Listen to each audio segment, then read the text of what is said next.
Numbers और अपरिमेय संख्याओं यानी इररेशनल नंबर्स के बारे में सीखेंगे।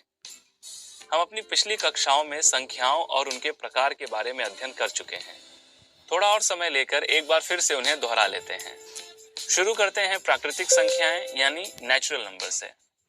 यह वह संख्याएं हैं जो संख्या का नाम लेते ही दिमाग में आती हैं, जैसे कि 1, 2, 3, 4, 5, 6 इत्यादि। इसे हम प्रतीक n से प्रकट करते हैं। अब इनमें एक संख्या जोड़ते हैं, 0। तो यह श्रृंखला कहलाएगी पूर्ण संख्याएं यानी होल नंबर्स, जो कुछ इस प्रकार हैं: 0, 1, 2, 3, 4, 5, 6 इत्यादि, जिसे प्रतीक W से प्रकट किया जाता है। संख्याओं में अगर प्राकृतिक संख्याओं का ऋणात्मक रूप यानी -1, -2, -3 इत्यादि भी लें तो वह समूह कुछ इस प्रकार का बनेगा। इन्हें हम पूर्णांक यानी इंटीजर्स कहते हैं और प्रतीक Z से प्रकट करते हैं। क्या आपके मन में यह ख्याल नहीं आया कि इंटीजर्स को हम प्रतीक Z से क्यों प्रकट करते हैं, ना कि I से? Z जर्मन शब्द ज़ेहलिन से लिया गया है, जिसका अर्थ है गिनना, और ज़ेहल इस शब्द का अर्थ है संख्या। हम देख चुके हैं कि इन संख्याओं को संख्या रेखा यानी नंबर लाइन पर कैसे दर्शाते हैं। अब हम बात करते हैं परिमेय संख्याओं की यानी रैशनल नंबर्स।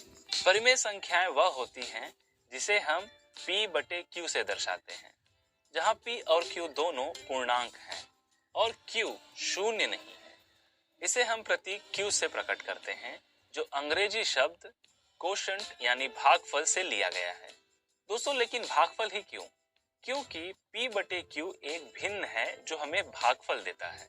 दोस्तों, अगर परिभाषा पर ध्यान दें तो ऐसा क्यों कहा गया है कि Q शून्य नहीं होना चाहिए?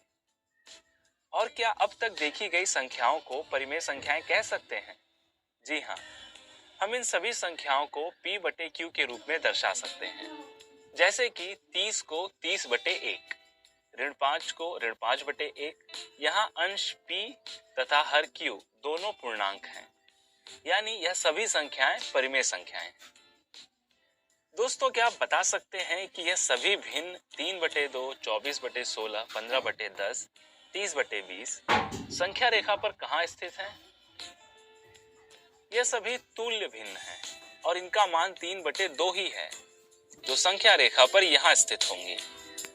यानी हम कह सकते हैं कि परिमेय संख्याओं का P/Q के रूप में अद्वितीय निरूपण नहीं होता है, और इसलिए जब हम P/Q को संख्या रेखा पर दर्शाते हैं तो हम मान लेते हैं कि Q शून्य नहीं है और P और Q का एक से अतिरिक्त अन्य कोई भी उभयनिष्ठ गुणनखंड नहीं है, अर्थात P और Q असहभाज्य संख्याएं यानी को प्राइम नंबर्स हैं। क्या इनके अलावा कोई और भी संख्याएं बची हैं? क्या ऐसी भी संख्याएं हैं जिन्हें हम परिमेय संख्याओं के रूप में नहीं दर्शा सकते? जी हाँ, ऐसी भी अनगिनत संख्याएं हैं जिन्हें हम परिमेय संख्याओं के रूप में नहीं लिख सकते, जैसे कि 2 का वर्गमूल, 3 का वर्गमूल, 5 का वर्गमूल, 15 का वर्गमूल, पाई या 3 का घनमूल, 5 का घनमूल इत्यादि। और ऐसी संख्याओं को हम अपरिमेय संख्याएं यानी इररेशनल नंबर्स कहते हैं, जिन्हें हम प्रतीक Q' से प्रकट करते हैं। दोस्तों, क्या आप सोच रहे हैं कि सभी संख्याओं का वर्गमूल और घनमूल अपरिमेय संख्याएं ही होती हैं? जी नहीं। जैसे कि करनी में 4 जो होता है 2, और 2 एक परिमेय संख्या है, इसलिए करनी में 4 एक परिमेय संख्या है। उसी तरह करनी में 9, करनी में 16, करनी में 25 भी परिमेय संख्याएं ही हैं। और अब घनमूल की बात करें तो 8 का घनमूल होता है 2, जो एक परिमेय संख्या है, इसलिए 8 का घनमूल एक परिमेय संख्या है। उसी तरह 27 का घनमूल, 64 का घनमूल, 125 का घनमूल भी परिमेय संख्याएं ही हैं। जो संख्याएं पूर्ण वर्गमूल यानी परफेक्ट स्क्वायर रूट्स या पूर्ण घनमूल यानी परफेक्ट क्यूब रूट्स होती हैं, वह संख्याएं परिमेय संख्याएं कहलाती हैं। और जिन संख्याओं का उचित या पूर्ण वर्गमूल, घनमूल इत्यादि नहीं होता है, उन्हें हम अपरिमेय संख्याएं कहते हैं।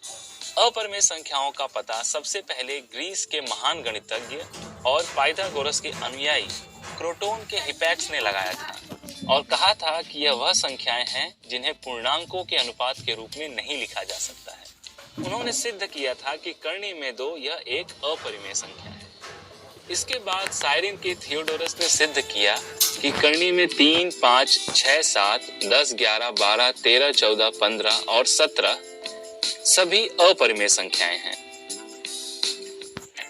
परिमेय और अपरिमेय इन दोनों संख्याओं को मिलाकर बनती हैं वास्तविक संख्याएं, यानी रियल नंबर्स, जिन्हें हम प्रतीक R से प्रकट करते हैं। यानी वास्तविक संख्या के अंतर्गत केवल 2 संख्याएं हैं, एक परिमेय और दूसरी अपरिमेय। चूंकि यह सभी संख्याएं वास्तविकता में उपलब्ध हैं, इसलिए इन्हें हम वास्तविक संख्याएं और उस संख्या रेखा को हम वास्तविक संख्या रेखा यानी रियल नंबर लाइन कहते हैं। इस वीडियो में बस इतना ही। इस सत्र में हमने विभिन्न प्रकार की संख्याओं के बारे में चर्चा की और परिमेय संख्याओं यानी रैशनल नंबर्स और अपरिमेय संख्याओं यानी इररैशनल नंबर्स के बारे में सीखा। अब मिलते हैं अगले वीडियो में। धन्यवाद।